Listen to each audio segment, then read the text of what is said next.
আমি একটা কথা শুনতে শুনতে খুবই বিরক্ত যে আমি শুধু ঘুরি ফিরি খাই। না ভাই, আমি ঘুরি ফিরি খাই না, আমার বাসার কাজগুলো না আমি করি, কেউ এসে করে দিয়ে যায় না।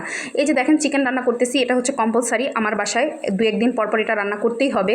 তারপরে দেখেন একদম চুড়ি পরে আসি, চুড়ি পরে সাজুগুজু করে রিং লাইট অন করে তারপর হচ্ছে রান্না বান্না করতেছি। এই যে দেখেন আমার বেসিন ভরা থালা বাসন, এই যে রান্নাঘর এটা আমি ক্লিন করি, জানেন, কেউ এসে করে দিয়ে যায় না, কেউ না। এই যে দেখেন বাটনা, এটা কতদিন ধরে বাসায় পড়ে আছে, এটাকে আজকে ক্লিন করবো। এই দেখেন করলা ভাজি করছি, শুটকি ভর্তা করব, সব কিছু জিরা গুঁড়া করবো, এগুলো সব আমিই করি ভাই, আমি, কেউ এসে করে দিয়ে যায় না। এই যে পেঁয়াজগুলো দেখতে পাচ্ছেন, এগুলো সব আমি কাটি। তারপরে এই যে আমার পুরো ঘর এটা আমি ক্লিন করি, আমার ছাড়া কেউ নাই ভাই, আমার কোনো হেল্পিং হ্যান্ড নাই, আমি নিজেই নিজের হেল্পিং হ্যান্ড। এই যে এখন প্রায় 1টা বেজে গেছে, আমি হচ্ছে এখন সব রান্নাবান্না শেষ করে তারপর হচ্ছে গোসল করে নামাজ পড়ে বাচ্চাকে নিয়ে খেয়ে দিয়ে ঘুরতে বের হব। আর আপনারা বসে বসে রিলস দেখবেন আর কমেন্টস করবেন, ঘুরে ফিরে খায়, ঘুরে ফিরে খায়। কেউ পার্সোনালি নেবেন না, যারা আমাকে ভালোবাসেন আদর করে বুকে টেনে বলেন যে তুমি তো অনেক ঘুরো, তুমি তো অনেক ফ্রি, এগুলো আমি কোনো সময় মাইন্ডে নেই না, আমি পজিটিভভাবে নেই, কারণ আমি জানি আপনারা আমাকে ভীষণ ভালোবাসেন। কিন্তু আপনাদের থেকেও বেশি কিছু মানুষ আমাকে ভালোবাসে যাদের কোনো কাজকর্ম নাই, যারা ঘুরে ফিরে খায়, যারা আমার শ্বশুরের কি বলবো, শ্বশুরের ছেলের জন্য যাদের অনেক মায়া, তারা চিন্তা করে আমি নাকি আমার হাজব্যান্ডকে রান্না করে খাওয়াই না। এই যে দেখেন চিকেন রান্না করতেছি, এগুলোর বেশিরভাগ অংশ তার পেটেই যাবে, কারণ সে চিকেন ছাড়া আবার অন্য কিছু খায় না। আর এই যে দেখেন আমার শ্বশুরের ছেলে হচ্ছে আমার জন্য কোনো হেল্পিং হ্যান্ডও রাখে নাই, এই কাজকর্মগুলো না আমাকেই করতে হয়। এবং ভিডিও এডিটিং আমিই করি, যদিও খুব একটা ভালো পারি না, খুব ভালো পারলে এতদিন আমি মিলিয়ন মিলিয়ন ভিউজ হয়ে যেত।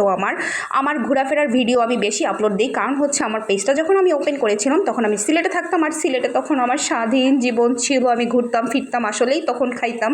কিন্তু এখন আমি ঘুরি ফিরি খাই না, এখন আমি কাজকর্ম করে খাই ভাই। আমার খাবার দাবার সব আমি নিজেই রান্না করি, নিজেই ক্লিন করি, আমার বাচ্চা দুটাকে আমিই দেখি, শুধু বড় বাচ্চাটাকে আমার মা একটু হেল্প করে। তারপর হচ্ছে এই যে দেখেন আমি আমার বাবা মায়ের বাসায় ঘুরতে যাই, আমি সাজুগুজু করে রান্নাও করি, সবই করি।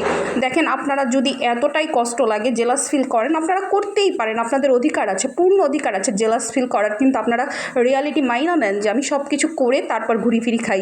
রিয়ালিটি মাইনা তারপরে কমেন্টস করবেন, একে অন্যের বাসায় গিয়ে গসিপ করবেন। তবে মূল একটা বিষয় কি জানেন, আপনারা যখন হচ্ছে এই বাসায় ও বাসায় রাস্তাঘাটে আমাকে নিয়ে সমালোচনা করেন, তখনই আমি ঘুরতে যাই, তখনই আমি আমার কাজকর্মগুলো সেরে ফেলি।